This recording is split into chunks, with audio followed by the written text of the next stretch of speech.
السلام عليكم. اللهم صل وسلم وبارك على سيدنا محمد. عاملين ايه؟ وحشتوني. طبعا انتوا شايفين الطماطم بتاعتي اهي، انا نقيت الجامده خليتها لوحدها، وهنا المستويه ما عملتش فيها حاجه غير اني غسلتها وقطعت منها الحتت اللي بتترمي، وطبعا اديتها حته بنجرايه. وطبعا هعمل معاكم كده ان انا هديها ماده حافظه معلقه سكر. بصوا، معلقه سكر على الطماطم اهو، عشان الكمية برضو كبيرة شوية. احط 2 معلقة سكر. بصوا، هي خلاص كده. انا سبتها 10 دقايق على البوتاجاز. بصوا، طلعت المية بتاعتها. وطبعا بصوا حطيت فيها البنجراية، حتة بنجراية كده، لان انا بفرز البنجر بتاعنا. وطبعا الطماطم دي جامدة فلسه فيها شوية. احنا طبعا بنبدأ نشيل حاجات كده بسيطة كده لرمضان. كل سنة وانتوا طيبين. وهوريكم بقية التفريزات اللي بعملها التانية. هنا بقى حبيت اوريكم التفريزات. بصوا البنجر، انا جبت بنجرتين اهو، وقطعتهم بالمنظر ده شايفين، وبفرزهم في الاطباق الصغيره دي وبحطهم في الفريزر. طبعا جايبه لحمه اهي، طبعا اسماها جزئين بس هي في نفس الطبق. دي كلاوي، ده سمك، ده سمك، ده جمبري اهو. وهنا البرتقان والليمون اهو. طبعا انا بسلق الفاصوليا وبفرزها اهو، وهنطبخها بقى بطريقه انا اخترعت لها طريقه جربتها وعجبتني جدا وحبيت اعملها معاكم. ان شاء الله في اقرب وقت هعملها. جبت بطاطس وحبيت اوريكم ان انا فرزت منها شويه وفي الفريزر، وطلعت كيسين كده عشان اوريهولكم، لاني برضو لسه ما خفتش. طبعا عندي هنا دي خضار مشكل، ودي ملوخيه. دول برضو في التفريزات. جبت 2 كيلو بانيه، وحطيت وعملتهم بالمنظر ده الستريبس. عملت الستريبس. طبعا الباميه بتاعتي المتفرزه اهي. بصوا اهي، عندي كذا كيس باميه، وعندي 2 فاصوليا اهو. وهنا طبعا بصوا انا مقطعه الكبده اهو شرايح، وهنا اللحمه المفرومه، وهنا طبعا السمك اللي هنعمله النهارده احنا صايمين. هحاول نضفته كده، وقلت ايه هحطه برضو مع التفريزات عشان اديله بقى التمليحه والتتبيله بتاعته.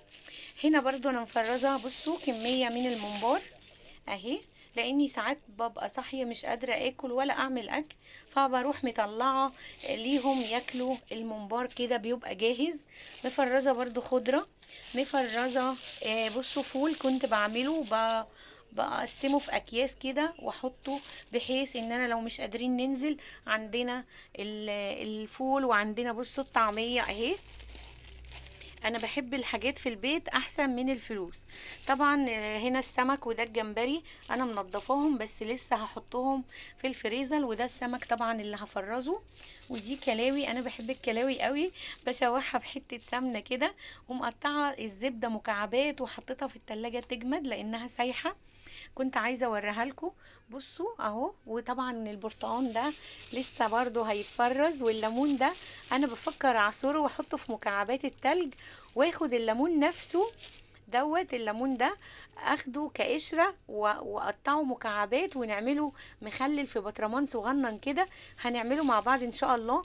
بس الفكرة ان انا عايزة اعصر الليمون ده واحطه في المكعبات، بحيث ان انا لو هعمل عصير ليمون هملى الشفشق واحط طبعا عليه كوبايه سكر، واضرب الميه بالسكر، الميه الساقعه لرمضان باذن الله ان كان لينا عمر يعني وجي علينا رمضان.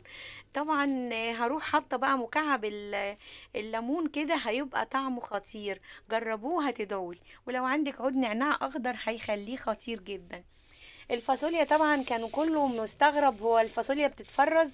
ايوه، انا بنقعها وبديها تسوية 10 دقايق كده، وبصفيها وبعبيها في الاكياس. بصوا بتقعد بالسنتين ما بيجرالهاش اي حاجه في الفريزر اهو. دي بقالها تقريبا بقالها فتره يعني. الاستريبس بقى انا بحب اعمله كده اهو وبحطه.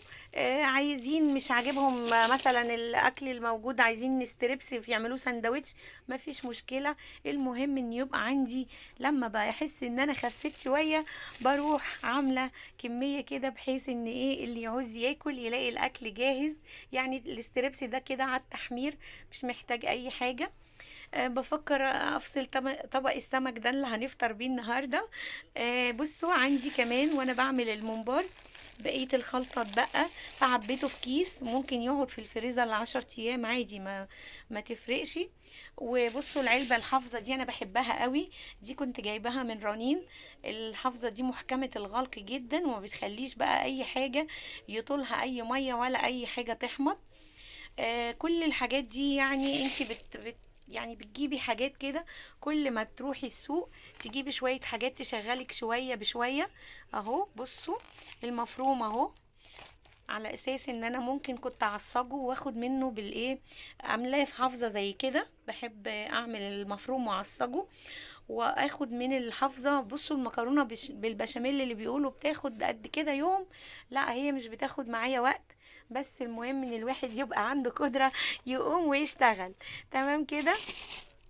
اهو طبعا الجمبري انا قشرت نصه ولسه فاضل النص التاني. وهنا السمك بتاعنا اهو. انا طبعا بحب اعمله في الصينيه، لكن البولتي بفصله لاني بحب اعمله مقلي، ما بحبش البولتي في اي صوره تانية غير المقلي. طبعا بصوا البطاطس دي كانت صغيره اللي انا كنت عاملاها قبل كده، فلما رحت السوق بقى اشتريت بطاطس مفترية عشان يعني انا بحب البطاطساية تكون كبيرة كده، بحيث ان يعني مثلا ما بيكون حد موجود بياخد مثلا 3 4 بطاطسايات، لا هي بتاخدي واحدة ما شاء الله على قد اللقمة، بتبقى حلوة جدا غير اللي بيبقى الصغنن ده. انا مش بحب الصغنن ده، ساعات بعمله بطاطس مكمورة اللي هي انتي بتحطيها وبتحطي معاها نص كوباية مية وشوية شطة وكده، وبتعمليها مهروسة، بتبقى حلوة قوي برضو. كل ما اقول اعملها معاكو بيكون عندي حد مش بعرف اصور معاكو. طبعا برضو من ضمن المشتريات انا جبت شمر علشان نعمل قرص بالشمر، وجبت كاكاو عشان نعمل اللهم صل على النبي الكوكيز. كارما كانت بتقولي عايزة كوكيز يا تيتا. طبعا البسلة برضو هي متفرزة، بس ساعتها ما كانش فيه جزر، فقلت خلاص انا هطلعها تفك شوية واحط فيها الجزر والبطاطس بتاعتنا. تاني ايه يا منال، عايزة اوريكم ايه كمان.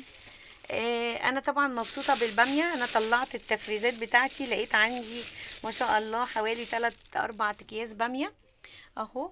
وكده اوريكم التفريزات بتاعتنا، وهنروح نبص على الطماطم بتاعتنا اللي هنضربها دلوقتي ونكيسها معاهم.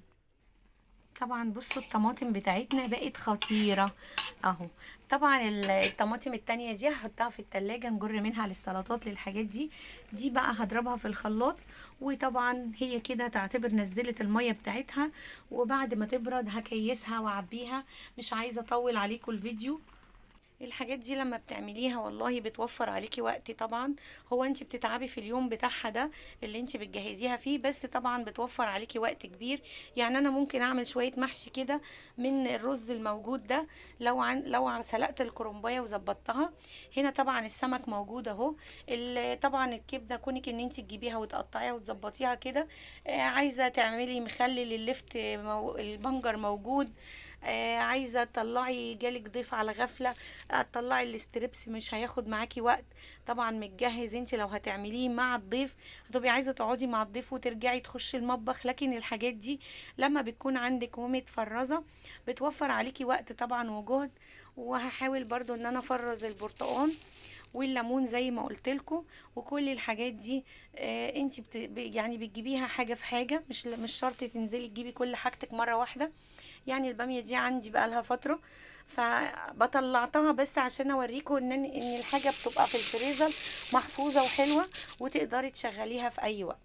طبعا اتمنى افكاري تعجبكم وتفريزاتي تعجبكم. كل سنه وانتم طيبين، وتقدري تعملي اي حاجه، فاصوليا لوبيا اي حاجه تفرزيها وتطلعيها طبختك مش هتاخد 10 دقايق. تمام كده. كل سنه وانتم طيبين ودايما بخير، واشوفكم بسعاده دايما يا رب. السلام عليكم.